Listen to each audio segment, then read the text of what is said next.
ದಾಂಡೇಲಿಯ ಡಿಎಫ್ಎ ಮೈದಾನದಲ್ಲಿ ವಲಯ ಮಟ್ಟದ ಕ್ರೀಡಾಕೂಟಕ್ಕೆ ಚಾಲನೆ. ಕ್ಷೇತ್ರ ಶಿಕ್ಷಣಾಧಿಕಾರಿಗಳ ಕಾರ್ಯಾಲಯ ಹಾಗೂ ಕ್ಷೇತ್ರ ಸಂಪನ್ಮೂಲ ಕೇಂದ್ರ Haliyal, PM Shri Karnataka public school Kogilabana ಮತ್ತು ಸರ್ಕಾರಿ ಹಿರಿಯ ಪ್ರಾಥಮಿಕ ಶಾಲೆ ಕೆರವಾಡ ಇವರ ಸಹಯೋಗದಲ್ಲಿ ಆಯೋಜಿಸಿರುವ 2026-27ನೇ ಸಾಲಿನ 14 ವರ್ಷ ವಯೋಮಿತಿಯ ಮಕ್ಕಳ ದಾಂಡೇಲಿ ವಲಯ ಮಟ್ಟದ ಕ್ರೀಡಾಕೂಟಕ್ಕೆ ಇಂದು ಸೋಮವಾರ ಬೆಳಿಗ್ಗೆ 10:30 ಗಂಟೆ ಸುಮಾರಿಗೆ ಚಾಲನೆಯನ್ನು ನೀಡಲಾಯಿತು. ನಗರದ ಡಿಎಫ್ಎ ಮೈದಾನದಲ್ಲಿ 2 ದಿನಗಳ ಕಾಲ ನಡೆಯಲಿರುವ ಕ್ರೀಡಾಕೂಟವನ್ನು ಉದ್ಘಾಟಿಸಿ ಮಾತನಾಡಿದ ತಾಲೂಕು ಪಂಚಾಯತ್ ಕಾರ್ಯನಿರ್ವಹಣಾಧಿಕಾರಿ ಟಿಸಿ ಹಾದಿಮನಿ ಅವರು, ಕ್ರೀಡೆಯಿಂದ ಮಕ್ಕಳಲ್ಲಿ ಶಿಸ್ತು, ಸಹಕಾರ ಮತ್ತು ಆತ್ಮವಿಶ್ವಾಸ ಬೆಳೆಯುತ್ತದೆ. ಇಂತಹ ವಲಯ ಮಟ್ಟದ ಕ್ರೀಡಾಕೂಟಗಳು ಗ್ರಾಮೀಣ ಹಾಗೂ ಸ್ಥಳೀಯ ಪ್ರತಿಭೆಗಳನ್ನು ಗುರುತಿಸಿ ರಾಜ್ಯ ರಾಷ್ಟ್ರ ಮಟ್ಟಕ್ಕೆ ಕೊಂಡೊಯ್ಯಲು ಸಹಕಾರಿಯಾಗಿವೆ ಎಂದರು.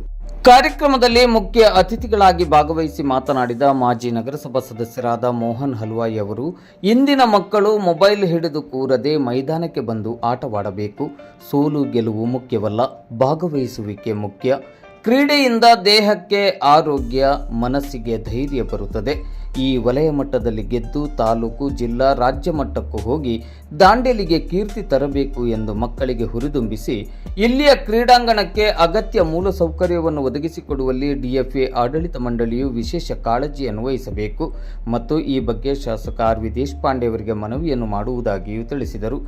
ಕಾರ್ಯಕ್ರಮದಲ್ಲಿ ಬ್ರಹ್ಮಕುಮಾರಿ ಈಶ್ವರಿ ವಿಶ್ವವಿದ್ಯಾಲಯದ ಸಂಚಾಲಕಿ ಗೀತಕ್ಕ ಅವರು ಮುಖ್ಯ ಅತಿಥಿಗಳಾಗಿ ಭಾಗವಹಿಸಿ ಮಾತನಾಡುತ್ತಾ ಕ್ರೀಡಾಕೂಟಕ್ಕೆ ಶುಭವನ್ನು ಕೋರಿ ಮಕ್ಕಳ ಉಜ್ವಲ ಭವಿಷ್ಯಕ್ಕೆ ಕ್ರೀಡೆ ಸಹಕಾರಿ ಎಂದರು. ವೇದಿಕೆಯಲ್ಲಿ ಎಎಸ್ಐ ಮೆಹಬೂಬ್ ನಿಂಬುವಾಲೆ, ಸಮಾಜ ಸೇವಕರಾದ ಫ್ರಾನ್ಸಿಸ್ ಝೇವಿಯರ್, ನಿವೃತ್ತ ದೈಹಿಕ ಶಿಕ್ಷಣ ಶಿಕ್ಷಕರಾದ ಡೇವಿಡ್ ದಾನಂ, ಶಾಲಾಭಿವೃದ್ಧಿ ಸಮಿತಿಯ ಅಧ್ಯಕ್ಷರಾದ ರೆಹಮತ್ ಜುಂಜುವಾಡ್ಕರ್ ಮತ್ತು ದೀಪಕ್ ಮಿಶಾಲಿ, ಸ್ಥಳೀಯ ಶಾಲಾ ಮುಖ್ಯೋಪಾಧ್ಯಾಯರಾದ ಗಣಪತಿ ನಾಯಕ್, ಶಶಿಕಲಾ ಪಾಲೇಕರ್, ಸಂಗಪ್ಪ ಹೊಸ್ಮನಿ, ಸಮತಾ ನಾಯಕ್, ರಾಜ್ಕುಮಾರ್ ನಾಯಕ್ ಮೊದಲಾದವರು ಉಪಸ್ಥಿತರಿದ್ದರು. ದೈಹಿಕ ಶಿಕ್ಷಣ ಶಿಕ್ಷಕಿ ಮಮತಾ ಕಾಮತ್ ಕ್ರೀಡಾ ಪ್ರತಿಜ್ಞಾವಿಧಿಯನ್ನು ಬೋಧಿಸಿದರು. ಸಿಆರ್ಪಿ ಲಲಿತಾ ಸ್ವಾಗತಿಸಿ ನಿರೂಪಿಸಿ ಕೊನೆಯಲ್ಲಿ ರಶ್ಮಿ ನಾಯಕ್ ವಂದಿಸಿದರು. ಕಾರ್ಯಕ್ರಮದಲ್ಲಿ ದಾಂಡೇಲಿ ವಲಯ ಮಟ್ಟದ ವಿವಿಧ ಶಾಲೆಗಳ ಶಿಕ್ಷಕ ವೃಂದದವರು, ವಿದ್ಯಾರ್ಥಿಗಳು ಭಾಗವಹಿಸಿದ್ದರು. ಯಾರೂ ನಿರತರಾಗಿರೋದಿಲ್ಲ. ಹೀಗಾಗಿ ಪಾಠದಲ್ಲಿ ಶಿಕ್ಷಕರ ಒಂದು ಶಿಕ್ಷಣದ ಒತ್ತಡದಿಂದ ಆಟವನ್ನು ಮರೆತಿರುತ್ತಾರೆ. ಹೀಗಾಗಿ ನಾನು ಮಕ್ಕಳಲ್ಲಿ ಮತ್ತು ಶಿಕ್ಷಕರಲ್ಲಿ ವಿನಂತಿ ಮಾಡುವುದೇನೆಂದರೆ, ಪ್ರತಿ ಮಕ್ಕಳ ಯಾವ ಆಟದಲ್ಲಿ ಅವರು ಪ್ರಾವೀಣ್ಯತೆ ಆಸಕ್ತಿಯನ್ನು ಹೊಂದಿರುತ್ತಾರೆ, ಆ ಆಟದಲ್ಲಿ ಆ ಮಕ್ಕಳನ್ನು ಹುರಿದುಂಬಿಸಿ ಆ ಆಟಿಕೆಯಲ್ಲಿ ಅವರನ್ನು ತೊಡಗಿಸಿಕೊಂಡು ಜಿಲ್ಲಾ, ತಾಲೂಕು ಮಟ್ಟ ಮತ್ತು ಜಿಲ್ಲಾ ಮಟ್ಟ ಮತ್ತು ರಾಜ್ಯ ಮಟ್ಟದಲ್ಲಿ ಆ ಮಕ್ಕಳಿಗೆ ಉತ್ಸಾಹವನ್ನು ಕೊಟ್ಟು ಆ ಕ್ರೀಡೆಯಲ್ಲಿ ಮೇಲಕ್ಕೆ ತರಬೇಕೆಂದು ಹೇಳಿ ಎಲ್ಲ ನಾನು ಶಿಕ್ಷಕ ವೃಂದರಿಗೆ ಹಾಗೂ ಮಕ್ಕಳಿಗೆ ನಾನು ವಿನಂತಿ ಮಾಡಿಕೊಳ್ಳುತ್ತೇನೆ.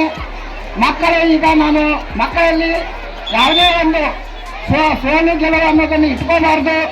ಸೋಲೆ ಗೆಲುವಾಗ್ತದೆ. ಹೀಗಾಗಿ ಯಾರೇ ಸೋತರೂ ಸಹ ಯಾರೇ ಮನಸ್ಸನ್ನು ಇಟ್ಟುಕೊಳ್ಳದೆ ಧೈರ್ಯದಿಂದ ತಾವು ಯಾವ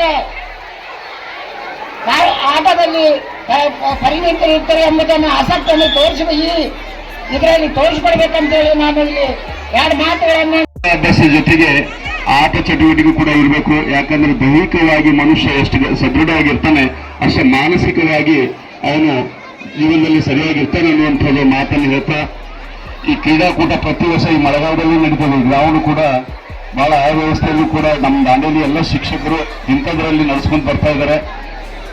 ಈ ಡಿಎಫ್ಎ ಆಡಳಿತ ಮಂಡಳಿಗೆ ಈ ವೇದಿಕೆ ಮುಖಾಂತರ ಮತ್ತು ನಮ್ಮ ನಗರಸಭೆ ನನಗೂ ಕೂಡ ಅನ್ವಯಿಸ್ತದೆ. ಬರುವ ದಿನಗಳಲ್ಲಿ ಈ ಗ್ರೌಂಡ್ ಅನ್ನು ಸ್ವಲ್ಪ ಸರಿಪಡಿಸಿಕೊಂಡು ಮಕ್ಕಳಿಗೆ ಚಲೋ ವ್ಯವಸ್ಥೆ ಆಗುವಂಗೆ ಮಾಡ್ತೀವಿ. ಮತ್ತು ಈ ಆಡಳಿತ ಮಂಡಳಿಗೂ ಕೂಡ ನಾನು ವಿನಂತಿ ಮಾಡ್ಕೊಳ್ತೀನಿ, ದಾಂಡೇಲಿಯಲ್ಲಿ ಇದು ಒಂದೇ ಇದೆ ಗ್ರೌಂಡ್ ಅಲ್ಲಿ ಮಕ್ಕಳಿಗೋಸ್ಕರ ತಾವು ಕೂಡ ಸ್ವಲ್ಪ ಸಹಾಯಸ್ತ ನೀಡಬೇಕಂತೇಳಿ ಆಡಳಿತ ಮಂಡಳಿ ಕೇಳ್ಕೊತ, ನಾನಂತೂ ಯಾವತ್ತೂ ಶಿಕ್ಷಣ ಸಂಸ್ಥೆಗಳ ಪರವಾಗಿದ್ದೀನಿ. ಅದು ಸರ್ಕಾರಿ ಇರ್ಬೋದು, ಖಾಸಗಿ ಇರ್ಬೋದು. ಶಿಕ್ಷಣದ ಬಗ್ಗೆ ಯಾವುದೇ ಕುಂದುಕೊರತೆ ಆಗಲಿ ಸರ್ಕಾರದಿಂದ ಏನೂ ಆಗಬೇಕಾಗಿದೆ. ಇಲ್ಲಿಯ ಸ್ಥಳೀಯ ಶಾಸಕರನ್ನು ಕೂಡ ಏನು ವ್ಯವಸ್ಥೆ ಆಗಬೇಕು, ಯಾವತ್ತೂ ನಾನು ಶಿಕ್ಷಣ ಸಂಸ್ಥೆಗಳ ಜೊತೆಗಿದ್ದೀನಿ, ಮುಂದೆ ಕೂಡ ಇರ್ತೀನಿ ಅನ್ನುವಂಥ ಮಾತು ಹೇಳ್ತಾ, ಈ ಮಕ್ಕಳನ್ನ ಆಡ್ಲಿಕ್ಕೆ ಬಂದಿದ್ರಿ, ಗೆಲುವು ಸೋಲು ಇದ್ದೇ ಇರ್ತದೆ. ಸೋತವನು ಒಂದಿನ ಗೆದ್ದಿರ್ತಾನೆ.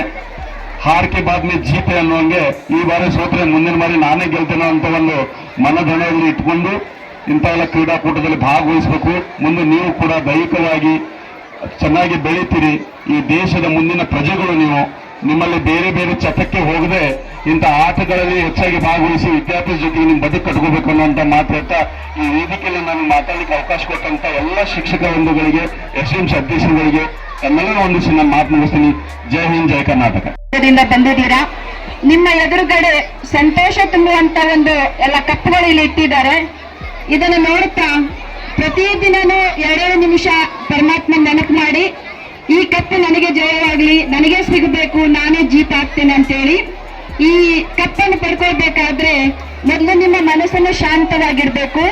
ಅದಕ್ಕೆ ಹೇಳಲಾಗುತ್ತದೆ ಏನಂದ್ರೆ, ಹಿಮ್ಮತ್ತಿಗೆ ಏಕ ಕದಂ ಆಗೆ ಬಡಾಯಿ और 1000 ಕದಂ ಆಪ್ಕೋ ಹಾಗೆ ಬಡಾಯಿಗ ಅಂತೇಳಿ ನಿಮ್ಮ ಸಾಹಸ ಇರಲಿ. ನಾನು ಗೆಲ್ತೇನೆ ಅನ್ನುವಂಥದ್ದು ಮನಸ್ಸಿನಲ್ಲಿ ಇಟ್ಕೊಂಡಿರ್ಬೇಕು. ನಾನು ಗೆಲ್ತೇನೆ, ನನಗೆ ಸಿಗ್ತದೆ ಇದು ತಪ್ಪು.